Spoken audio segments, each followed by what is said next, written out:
everyone, welcome to SST College of Arts and Commerce. This is SST Edupedia.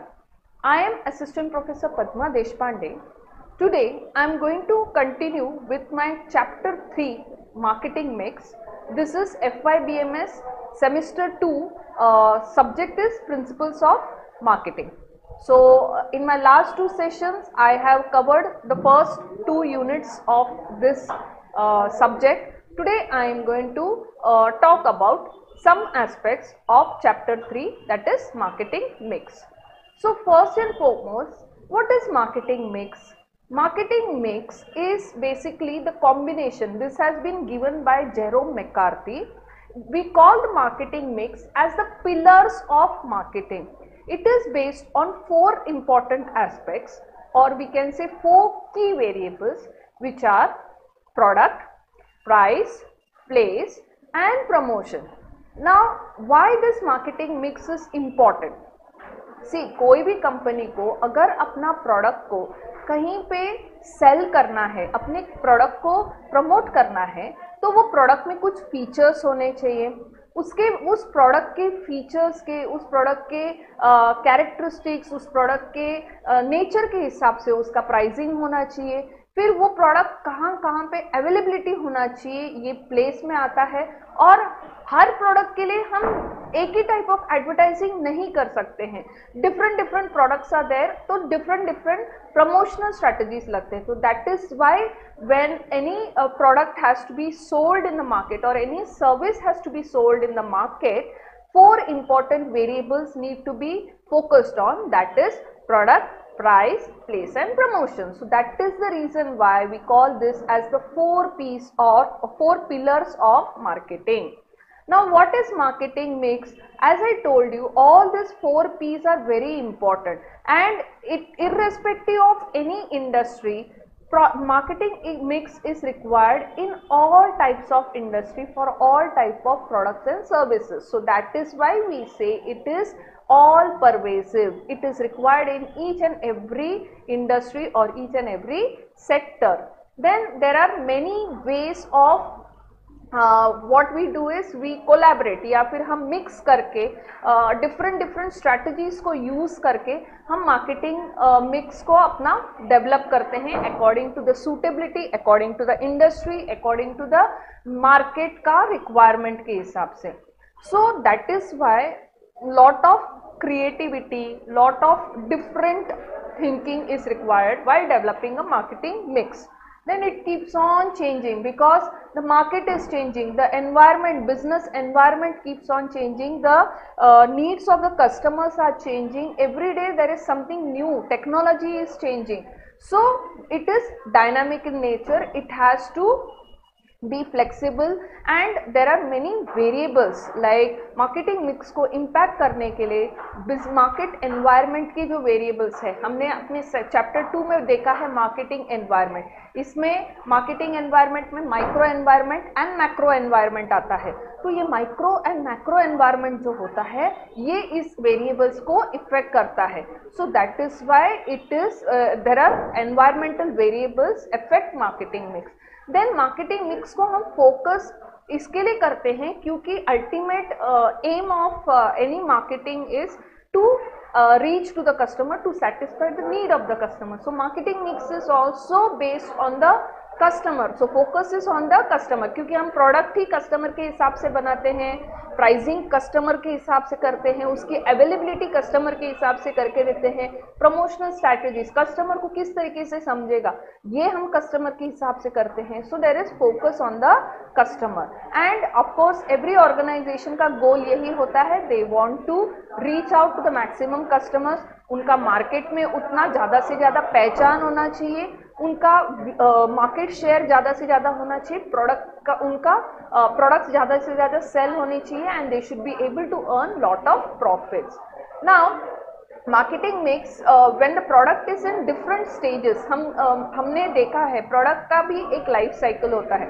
जैसे जब भी baby born होता है तो बेबी पहले एक न्यू बॉर्न होता है, फिर वो टॉडलर होता है, टॉडलर यानी वो रेंगने उठने बैठने सीखता है, फिर उसके बाद वो धीरे धीरे प्री स्कूल में जाता है, फिर उसके बाद वो स्कूल्स में जाता, प्राइमरी स्कूल में जाता है, सेकेंडरी स्कूल में जाता है, फिर वो जूनियर कॉलेज में जाता है, डिग्री कॉलेज में जाता है, एंड फिर उसके बाद वो जो है उसका वो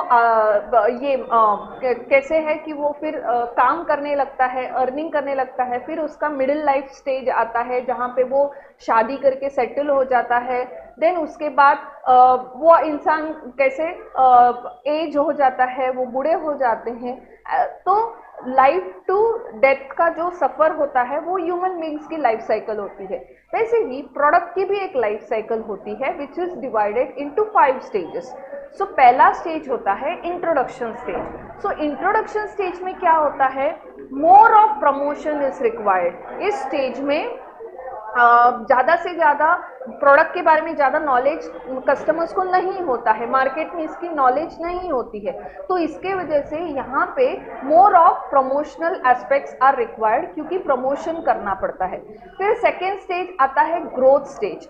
ग्रोथ स्टेज में क्या होता है, अब प्रोडक्ट की विजिबिलिटी जो है वो काफ़ी बढ़ गई है, बट अभी इस प्रोडक्ट को मार्केट में ज़्यादा से ज़्यादा जगह पे पहुंचाना बहुत ज़रूरी है। सो इस स्टेज पे more emphasis is given on promotion as well as distribution.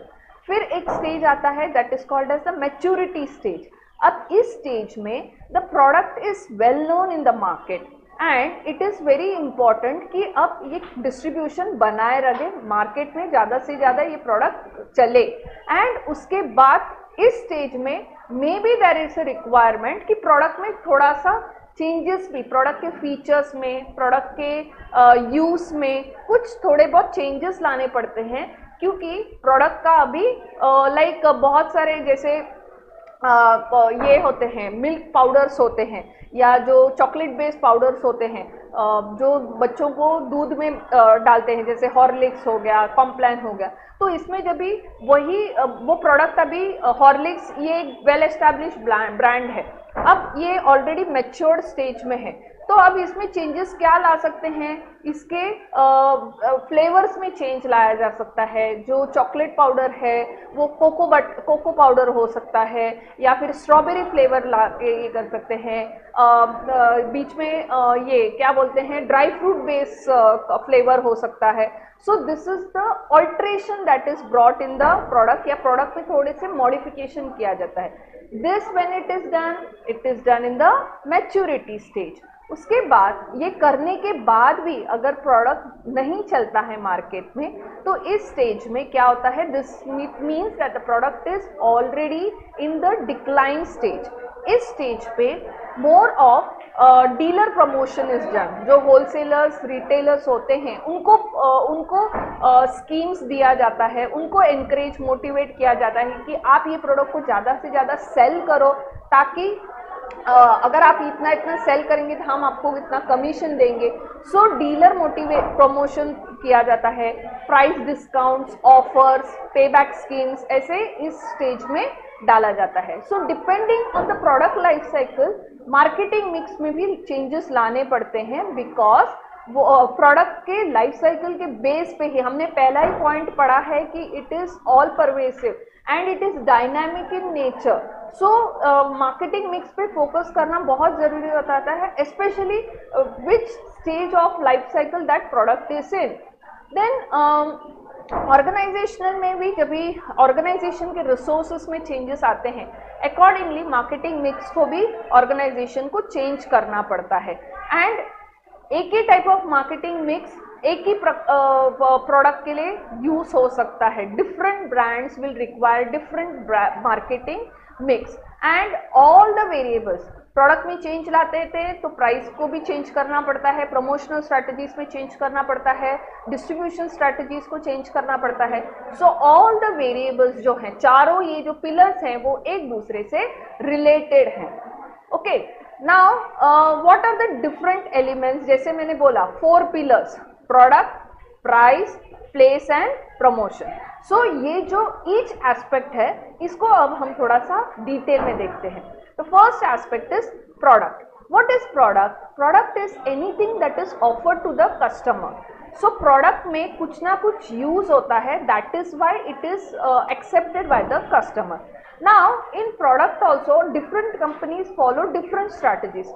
कोई कंपनीज होते हैं वो एक ही नेम पे, अपना एक ही ब्रांड नेम पे अपने सब प्रोडक्ट्स को चलाते हैं. जैसे कि अमूल है, अमूल के बहुत सारे प्रोडक्ट्स हैं. अमूल घी है, अमूल बटर है, अमूल दही है, अमूल बटर मिल्क मिलता है, but the common brand name is use, that is Amul. So यहाँ पे एक सिंगल ब्रांड स्ट्रैटेजी यूज किया जाता है. कभी कभी एवरी ब्रांड के लिए different different strategies are used.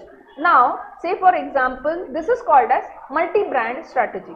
अब Hindustan Unilever HUL has products like Lux भी उन्हीं का प्रोडक्ट है, लाइफ बॉय भी उन्हीं का प्रोडक्ट है, एंड लिरिल भी उन्हीं का ही प्रोडक्ट है. बट हर किसी को उन्होंने मार्केटिंग स्ट्रैटेजी भी अलग से बनाया है. लक्स को it is shown as a beauty soap which is preferred by the film stars. Lifebuoy इज किलिंग जर्म्स के लिए ऐसे, एंड लिरिल आके फ्रेशनेस के लिए ऐसे ये क्या. सिमिलरली पेप्सी कंपनी का मिरिंडा भी है, माउंटेन ड्यू भी है. उसका प्रमोशनल स्ट्रैटेजीज अलग अलग है, उसकी प्राइसिंग स्ट्रैटेजी अलग अलग है, उसका प्रोडक्ट का फीचर्स भी अलग अलग है. This is called as multi brand strategy.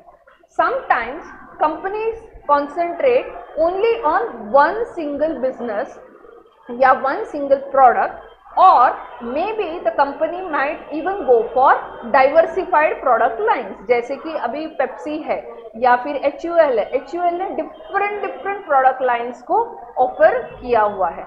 So products में भी बहुत सारे वेरिएशंस होते हैं in terms of how the company wants to promote a particular product और a particular brand. The second aspect is the price. Price is basically the exchange value for a product. So price of a product depends on certain aspects, like what is the demand for the product. When the demand for the product is high and if the product availability is less, obviously the product price will be more. Then what is the competition that is there in the market in terms of ये product के लिए और भी ये हैं क्या, substitutes available है क्या.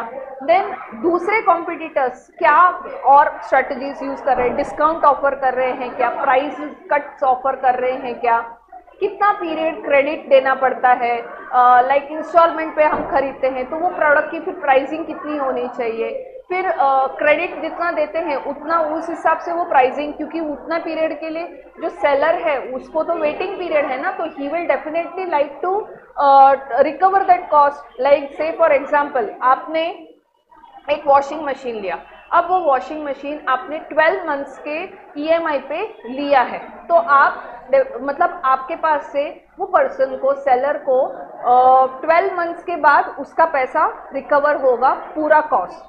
तो ऑब्वियसली वो 12 मंथ्स के लिए उसका जो वेटिंग पीरियड है वो तो वो आपसे रिकवर करेगा ना. तो that is the interest that we are paying to that person. So interest plus आपका जो कॉस्ट है, आपने कितने वो उस प्रोडक्ट का जो ओरिजिनल कॉस्ट है, ये आप 12 मंथ्स का जो क्रेडिट आप ले रहे हो इसके लिए आप पे कर रहे हो. So this is called as credit term. देन फिर कभी हमको डिलीवरी मिलता है, फिर एक कभी कभी कॉन्ट्रैक्ट्स होते हैं. तो ये सब जो होता है, लाइक आपको बिल मिलता है तो वो बिल में ना गारंटीज दिया होता है, वारंटीज दिया होता है, कैश प्राइस डिस्काउंट्स दिए रहते हैं. So all this comes under the price aspect. फिर आता है the promotion aspect. Promotion is basically there are different promotional things use, like advertising होता है, पब्लिसिटीज होते हैं, डायरेक्ट सेलिंग किया जाता है, फिर उसके बाद सेल्स प्रमोशन होता है. इसमें आके वाउचर्स दिए जाते हैं, कैशबैक दिया जाता है, डिस्काउंट्स दिया जाता है, कूपन्स दिए जाते हैं, फ्री गिफ्ट्स दिए जाते हैं, स्क्रैच कार्ड्स दिए जाते हैं. So all this are the promotional tools which are use. फिर प्रमोशन करते समय there are 2 strategies use, either the push strategy और the pull strategy. So push strategy जो होता है इसमें focus is given on the dealers. जैसे हम लोग ने जब प्रोडक्ट मैच्योरिटी स्टेज में होता है या फिर डिक्लाइन स्टेज में जब होता है, तब प्रोडक्ट को ज़्यादा से ज़्यादा मार्केट में पुश किया जाता है। एंड इसके लिए हम डीलर्स को हम लोग स्कीम्स देते हैं, उनको बोलते हैं कि हमारे प्रोडक्ट को ज़्यादा से ज़्यादा आप कंज्यूमर्स में बेचो, सेल, तो आप जितना ज़्यादा ये प्रोडक्ट सेल करोगे उतना आपको कमीशन दिया जाएगा। So that is called as push strategy. And pull strategy में हम क्या करते हैं, कस्टमर को डायरेक्टली ऑफर्स देते हैं। This is usually done when the product is in the introduction और growth stage। यहाँ पे प्रोडक्ट कस्टमर को ज़्यादा से ज़्यादा डिस्काउंट्स दिए जाते हैं, प्राइस कट्स दिए जाते हैं, क्रेडिट टर्म्स दिए जाते हैं, सो दैट उसका डिमांड बढ़ता रहेगा। So this is the pull strategy. Now the next aspect is, मैंने आपको दो एस्पेक्ट बताया, one is the product, second is the price, third is the place. Place is basically product कहाँ कहाँ पे अवेलेबल होना चाहिए, हमारा कितने होलसेलर्स होने चाहिए, कितने रिटेलर्स होने चाहिए, वो उनका रेम्यूनरेशन, उनके साथ हमारा टर्म्स कैसे रहेगा, टोटल एरिया कितना कवरेज होता है, हमारा ट्रांसपोर्टेशन, स्टोरेज कॉस्ट, ये सब आ जाता है हमारा प्लेस में आता है। और फिर उसके बाद आता है कुछ अदर एस्पेक्ट्स भी होते हैं, जैसे कि पेस, देन पैकेजिंग, फिर पोजीशनिंग। डिफरेंट प्रोडक्ट्स को माइंड ऑफ द कस्टमर के दिमाग में अलग अलग तरीके से बिठाया जाता है। जैसे अभी जस्ट मैंने एग्जांपल दिया HUL का, HUL promote has Lux brand also and Lifebuoy brand also. Lux को उन्होंने as a beauty soap which is used by the film stars ऐसे प्रमोट किया है, whereas Lifebuoy soap को germ killing soap ऐसे करके उसको promote किया है। तो this is basically, this concept is called as positioning. Product वही है बट उसको अलग कस्टमर के दिमाग पे उसको किस तरीके से बिठाया जाता है, that is called as positioning. In service industry 3 to 4 more aspects are required, that is people in service industry need to be trained, जिससे कि quality of service हम अपना दे सकते हैं। Like if you go to a restaurant, हम सिर्फ restaurant का ब्यूटी देखकर या ओनली फूड के बेसिस पे वो रेस्टोरेंट को जज नहीं करते हैं, हमको वहाँ पे किस तरीके का ट्रीटमेंट मिला, सर्विस मिला from the people, that is also very important. उसके बेसिस पे हम वो क्वालिटी ऑफ दैट रेस्टोरेंट जज करते हैं। सो दैट इज वाई पीपल का क्वालिटी। देन ये फिजिकल एविडेंस, लाइक अभी जैसे मैंने रेस्टोरेंट का बात बताया, खाना बहुत अच्छा है, सर्विस बहुत अच्छा है, बट वो रेस्टोरेंट का इंटीरियर बिल्कुल अच्छा नहीं है, कंफर्टेबल नहीं है, हाइजीनिक नहीं है, प्रॉपर वेंटिलेशन नहीं होगा, तो हम वहाँ पे बैठना पसंद नहीं करेंगे। फिर प्रोसेस, अभी फूड मुझे कितने टाइम में डिलीवर आया है, मैंने ऑर्डर कितने बजे प्लेस किया था, कितने टाइम में वो आया है, फूड का क्वांटिटी कितना है, उसमें जो अपीयरेंस है वो कैसे है, ये सब आ जाता है प्रोसेस में। एंड लास्ट एस्पेक्ट आता है प्रोडक्टिविटी एंड क्वालिटी। वो प्रोडक्ट का क्वालिटी क्या है एंड वो प्रोडक्ट हमको कितना यूजफुल है, this comes under the productivity aspect. So these are some extra elements of marketing mix which is required in the service sector. So basically आज मैंने आपको 4 important pillars, that is product, price, place and promotion aspect of marketing mix बताया। उसके साथ साथ additional elements that of marketing mix which is required in the service industry, इसके बारे में भी बताया। So we will continue with this concept in our next ongoing session. Till then, all of you all stay connected. Thank you.